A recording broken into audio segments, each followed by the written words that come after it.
Greetings, fellow citizens of this beautifully diverse planet called Earth.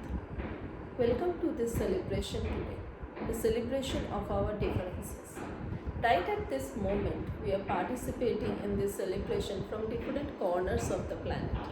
Our diversity is reflected in our race, gender, language, culture, narratives, conformities, identities, as well as our brain structure and our felt sense of being. While we are perfectly aware of our differences, the one thread that keeps us together is our intention. Our intention to be here for humanity. With a sense of gratitude to all of us for our shared intention, I, Tanushree Mustafi, wish to bring light to an important but often overlooked aspect of neurodiversity. One small thing before we broach the subject of importance, let me give you a small introduction of myself. I'm a neurodiversity and queer affirmed rehabilitation psychologist, special educator, and psychotherapist. I'm an integrative practitioner who draws from trauma focused modalities, psychodynamic psychotherapy, and humanistic school of thought. I have been practicing for the last 11 years in various cities of India in both mental health as well as disability sector. What I am going to talk about today comes from my clients' lived experiences as well as mine as a practitioner. Neurodiversity essentially talks about different brain structures that we have. Gone are the old school thoughts that a certain person lacks something in their brain or in their body, either genetically or nurturance wise, or owing to a physical trauma. Advanced medicine and technology gives us this superpower now to look at the circuits in our brain. What we see astounds us. From the layout of the circuits to the response mechanism, to the pace of development of the brain, to the behavioral patterns, everything is so beautifully diverse. This is the truth of humanity. We no more ask for tolerance. We demand for inclusion because of the gravity of the truth. But sadly, the reality is we are often fighting for acceptance. Not only neurodivergent persons are overlooked, but they are often traumatized due to the environment. One, due to their inherent sensory differences, they are prone to trauma. No matter how much we are becoming aware of the need for universal design in man-made structures and systems, reality is we have not yet started to fill even a metaphorical inch in that gap.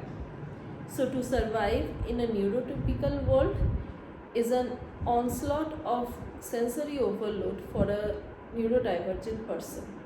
Add to that the emotional injury of fear, anxiety, embarrassment, insult, shame, guilt, sadness, and you start getting a glimpse of their lived experience.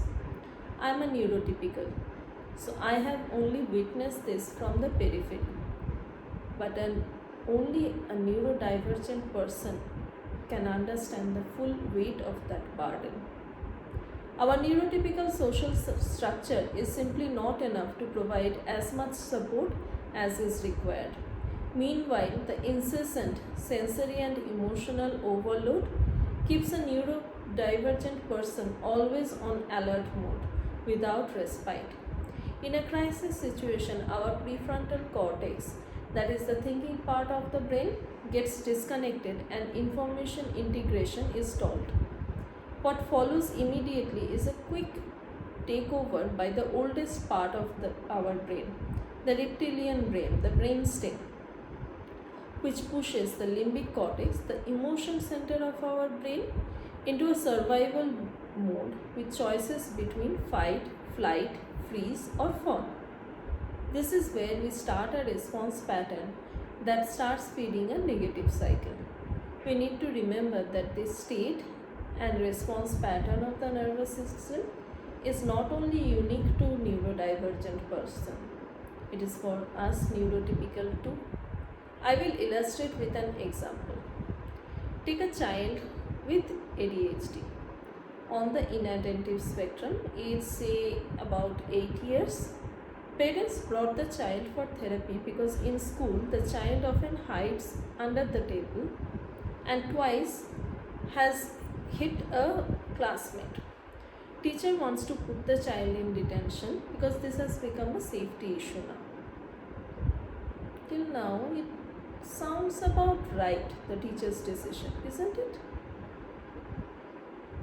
It took a little time to connect with the child and the classmate, but soon the incident unfolded like this. The child often loses track in class and the teacher has to keep reminding. After a certain number of times, the teacher, who does not have support in class, as in another co-teacher, having large class size, having too much paperwork, loses patience and makes a certain remark directed at this child. After class is finished, the other child decides it would be humorous to poke fun at the child and starts repeating the same remark again and again. Soon other children join the fun.